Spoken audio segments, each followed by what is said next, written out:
শুভ সন্ধ্যা। আমার নাম সেজাল যাদব। আমার প্রশ্ন, ভারতের মুসলমান ভাইয়েরা কেন বন্দে মাতরম বলা থেকে বিরত থাকেন এবং এর কারণ কি? আমি বলতে চাচ্ছি, বন্দে মাতরম ভারতের জাতীয়তাবাদকে বোঝায় এবং কোনো ধর্মীয় পরিচয় বহন করে না। বোন, আপনি কি গতকাল এই অনুষ্ঠানে ছিলেন? জি না স্যার। হ্যাঁ, কারণ গতকাল এক বোন এই প্রশ্নটাই করেছিলেন। তবে আপনি যেহেতু ছিলেন না, আমি আবার উত্তরটা দিচ্ছি। বোন প্রশ্ন করলেন যে কেন মুসলিমরা বন্দে মাতরম বলা থেকে বিরত থাকেন। মুসলিমরা কেন বিরত থাকেন জবাব দেওয়ার আগে আমি আপনাদের পরামর্শ দেই যে হিন্দুদেরও বিরত থাকা উচিত। কেন? কেননা এটা ধর্মগ্রন্থের বিপক্ষে যায়, যা আমি আগে উল্লেখ করেছি। এর আগে যখন আমাদের সিং ভাই প্রশ্নটা করেছিলেন, তখন আমি উদ্ধৃতি দিয়েছিলাম উপনিষদ থেকে, বেদ থেকে, সর্বশক্তিমান ঈশ্বর কেবল তারই উপাসনা করা উচিত, তার কারণ নয়, তার কোনো প্রতিমা নেই। এখন বন্দে মাতরম একটা গান, এতে 3 বার বলা হয়েছে বন্দে মাতরম। বন্দে মাতরম মানে কি? মাতৃভূমির চরণে আমি মাথা নত করি। হিন্দু ধর্ম অনুযায়ী আপনি কেবল সর্বশক্তিমান ঈশ্বরেরই উপাসনা করেন, অন্য কারণ নয়। ঈশ্বর তিনি তো এই দেশেরও স্রষ্টা, ঠিক আছে? তাহলে এটা আপনার ধর্মগ্রন্থের বিরুদ্ধে যায় এবং হিন্দু ধর্ম প্রতিমা পূজার বিরোধী। হিন্দু ধর্মে বলা হয়েছে তুমি কেবলমাত্র সর্বশক্তিমান ঈশ্বরের কাছে মাথা নত করো, অন্য কারো কাছে নয়। তোমরা কেবল তার উপাসনা করো, অন্য কারো নয়। তাই মুসলমান ছাড়াও প্রথমে আমি বলতে চাই এটা হিন্দু ধর্মগ্রন্থেরও বিরুদ্ধে যায়। আপনি যে কোনো হিন্দু পণ্ডিতকে জিজ্ঞেস করে দেখেন, একজন অজ্ঞ পুরুষ কিংবা মহিলাকে জিজ্ঞেস করলে হিন্দু ধর্মগ্রন্থ সম্পর্কে অজ্ঞতার কারণে তারা এটা না বুঝতেও পারে। জাতীয়তার ব্যাপারে আমি আপনাকে পরে বলছি। এখন মুসলিমদের ব্যাপারে বলতে গেলে আবার এই শব্দ বন্দে মাতরম বিরুদ্ধে যাচ্ছে পবিত্র কোরআনের। কারণ ইসলাম ধর্মে আমরা কেবলমাত্র এক ঈশ্বরের উপাসনা করি, অন্য কারো নয়।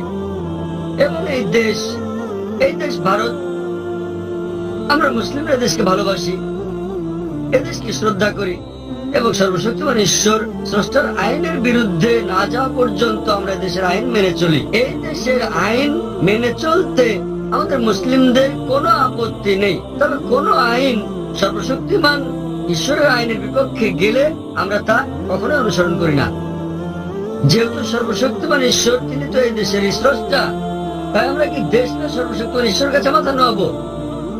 ভারত প্রসঙ্গে বলতে গেলে আমরা মুসলিম, আমরা দেশকে ভালোবাসি, এদেশকে শ্রদ্ধা করি।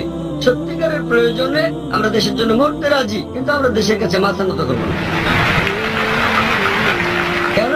কারণ এটা আমাদের স্রষ্টার আইনের বিপক্ষে যায়। একই রকম ভাবে সৌদি আরবের কাছে মাথা নত করা উচিত নয়। কেবল ভারতের মুসলিমরা এটা করবে তা ভাববেন না। সৌদি আরবে একজন সৌদি কখনো সৌদি আরবের কাছে মাথা নত করবে না। পাকিস্তানে একজন পাকিস্তানি মুসলমান কখনো পাকিস্তানের কাছে মাথা নত করবে না। এটা ভারতের জন্য কোনো বিশেষ আইন নয়, কারণ সৌদি আরব আল্লাহ সুবহানাহু ওয়া তাআলার চেয়ে শক্তিশালী নয়। পাকিস্তান যদিও নাম পাক, কিন্তু আল্লাহ সুবহানাহু ওয়া তাআলার চেয়ে তা বড় নয়।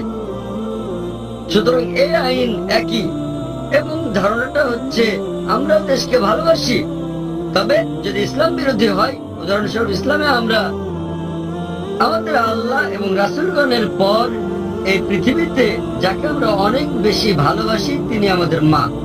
মা আমাদেরকে তার গর্ভে ধারণ করেন 9 মাস।